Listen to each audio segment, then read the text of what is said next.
Hey guys, Taylor with GammaEdge here, coming at you with a pre-market video for January 5th, 2024. Starting out here first on the SPXP, we have all expirations turned on. Really the thing to note is just, I guess, prevalence of red on the screen. So let's break that down. Start with the transition zone. You can see the transition zone is very wide and loose relative to what it's been recently. 4710 to 4770. Transition zone, just as a reminder, below 4710, that strike and all strikes underneath are negative gamma in nature. Above 4770, that strike and all above are positive gamma in nature. Again, in the middle of the transition zone, we do not like to interact because you can see just the choppiness. The gamma itself, dealers really are not inclined to do much there. Downside target right now is typically 4700, which is negative gex. Again, negative gex is the strike with the most negative gamma in the analysis. But again, if we are able to hold 4700, then we certainly do have room to move down, potentially 4650. You'll see the importance of that in the 0DT slice when we get there. This is also a delta node on this time frame, which more or less just means that in kind of a sea of red deltas, this is green, kind of sticks out. Yeah, not a ton else to say here, really. Above 4770, then we have 4800, but again, it's also COI, which is strike with the most call open interest, but I don't think that is in play today. That'd be a heck of a move. So now moving on to, as I mentioned earlier, 0DTE. Transition zone 4705 to 4710. That is still tight. That's your delta transition zone as well. You can see that evidenced right here where that flip happens. 4720 upside target, 4700 downside target, which we are below 4700. So what does that mean? If we're able to hold below 4700 and bottom of transition, which is 4705, then perhaps we can make a move down here to 4650. The reason I say that is just because that's kind of where our gamma glob starts to kind of lose, I guess, steam more or less right now from what we're looking at here. Also kind of where the net negative deltas stop as well. So that's something to keep in mind on. However, on the flip side, above 4710, not super inclined to really participate in today, just because given our market trend model, again, which is a measure of trend and momentum in the market, has been,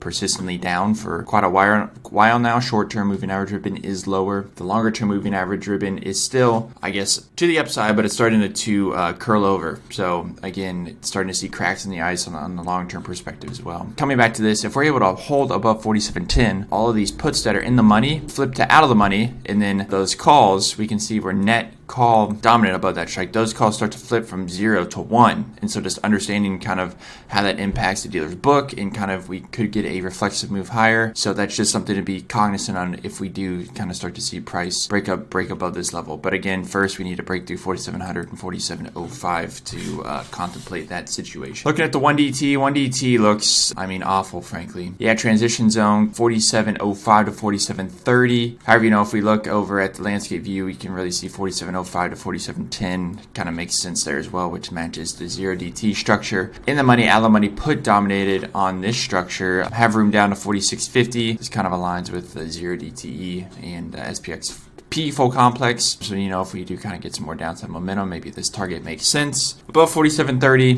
4775 is plus gex, 4800 is COI. Let's round things off here by looking at what next week in total brings for us. Again, not a very pretty picture. Above spot price, we're in the money put dominated. Below spot price, we are in the money or out of the money put dominated down through really 46.15. We have, in the money calls from there. Again, next week, this is still bottom of transition zone 47.05. That's still a key level as well. 46.50 still a key downside target. With that, best luck to y'all out there. Again, just refresh your market trend model. Short term, downtrend, long term, seeing cracks in the ice. Then 0DT, not super constructive. 4705, 4700 key levels to the upside to hold. If we do break above 4710, then maybe get some reflexive move higher, but yet to be seen. So with that, best of luck out there. We'll talk to you later. Bye.